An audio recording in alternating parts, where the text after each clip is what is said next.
The U.S. has one of the most diverse congressional bodies and also one of the most people of color. But is their staff as diverse? BNC's Rarione Maniece explains how there is a need for greater diversity on Capitol Hill.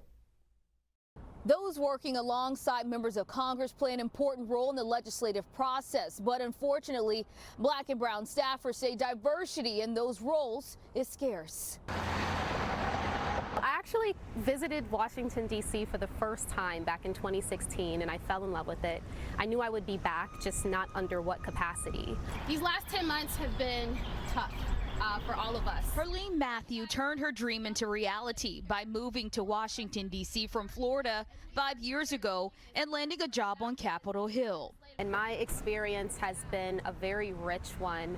I've had the opportunity to come across some of the most brilliant people who are truly dedicated to public service and making sure that they speak to the experiences of so many Americans. But Matthew says there's one thing that stood out to her. Exactly. The halls of Capitol Hill were overwhelmingly white. Unfortunately, when we look at the congressional staff, black staff are still struggling to maintain on the Hill and advance in senior level positions. Staff are critical to the day-to-day function of Capitol Hill. We're the ones who are advising members on a range of issues that range from education, healthcare, defense, civil rights. Only 11% of Senate senior staff are minority, and only 3% of senior staff are black, according to the Joint Center for Political and Economic Studies. In a letter to America, 300 Capitol Hill staffers with the Congressional Black Associates and the Senate Black Legislative Staff Caucus are calling out the lack of diversity in both chambers of Congress. One of the blessings of working in Congress is you have an opportunity to work closely with an elected official. And that lends benefits to opportunities for staff to really advocate for issues that affect minorities and people of color. Staffers say they want to ensure lawmakers hire diverse aides that align with their districts and voting bases. People of color at all levels in our office, in leadership, in the front of the office for our staff assistants, and on our legislative team. And I think that's really important, especially on the legislative side, because if marginalized voices are not being heard within members' offices, then their voices aren't being heard in the policies that are being created. For those positions to be filled with candidates of color, some obstacles must be addressed. Working in D.C., it hasn't been as easy for people who look like me and who come from where I come from to get these roles or to get these experiences that I'm having right now. So I think that has just been a huge hurdle that we're working to overcome even now.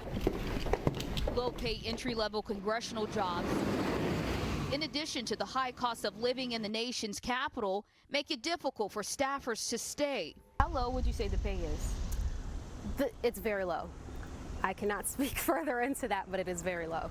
Would you say the 20s or the 30s? Definitely in that range. Despite those challenges, they say it's worth it, which is why they are calling for reform to remove barriers to increase black and brown representation on Capitol Hill. And you should take that step because every one of you that decides to come here are showing the next generation of kids that they can do it, that it's possible, and that your voice is needed in this space. As we approach midterm elections, staffers tell me that voters can help address this issue by pressing candidates on their willingness to hire minority staff. Reporting from Washington, I'm Rarione Maniece for BNC. Yeah, it's a fascinating look that needs to be taken. I do think we have to be careful. 80% of just Congress, forget the staffers behind them that make things tick, is still white, okay, and disproportionate with where America sits racially today. I mean, that's a fact. 8 out of 10 people in Congress, white. That said, I remember when I was very young in college and I got the opportunity somehow to work on Capitol Hill in Senator Kennedy's press office. And I would go around to the different offices and see firsthand some gifted people, but overwhelmingly entitled, privileged people who were working throughout everywhere, okay? And so when you think about it, all of the people of color in Congress, so, there's not enough to just say Black Congressional Caucus, because there wouldn't be enough. Let's take every person of color who identifies as Black, Brown, Hispanic, Pacific Islander, all of them.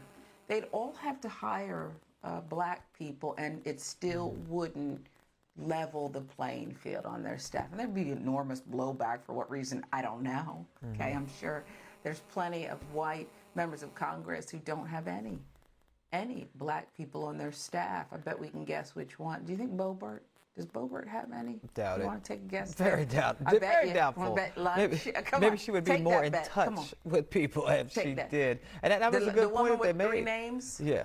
Yeah. Yeah. And I think that You don't that's a wanna good take that point one. that was made in the package, that, those people may be the only people of color that they have in contact with the people that they work with. And if they're not there, then they don't have contact, and then their voices are not heard. But even more importantly, we have to vote these people into office at the top level, not just the people who are working under them. Like you said, 8 out of 10 are white. So it's important that we get people of color to represent us, that the people that are in office to represent our areas, the places we live, look like the people that actually live in those areas. And that's not happening, unfortunately. Yeah. And I think once we get there, and I'm just on the sidelines stirring it up as a rabble rouser, but I think once we get there, the Raphael Warnocks, and I don't know what his staff looks like, he's a real one, I don't mean to just point him out, I think we have to be unapologetic in who we hire and what we do. Maybe the vice president, I know she's not Congress anymore, maybe the vice president should have nothing but people who are part of her inner circle, and maybe they should be overwhelmingly Black. She has a ton of Black people on her staff. I don't know.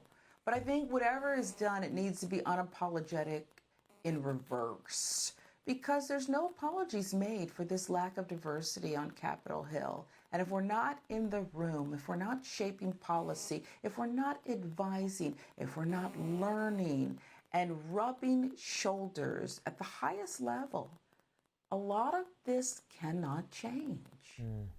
Yeah, it's going to take a lot of people making noise to get it to change, not people just saying, oh, it's okay, let it happen. It's just the policy. We have to wait till the election. No, it can change right now, and it has to happen. And if people aren't making that noise and the people aren't out there doing like that group was doing in the package, then those changes won't take place. So, get on the phone, call your Congress people, call the people that work for you, that you pay their paycheck, and make them accept other people, make change happen. And then when the next election comes around for a person in a higher position, elect them in.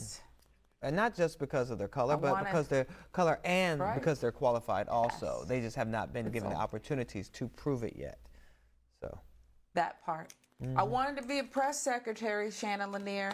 But then I realized that you can't just tell people, shut up and sit down. You can't do that. No. So then I said, you know what? I'll take my big mouth and I'll do TV, because I sure would, on behalf of my candidate, sit several seats and sit down. Right. And you can't do that. You can't do that, Shannon. Unfortunately not. You can do it here, though. You go ahead and do it here.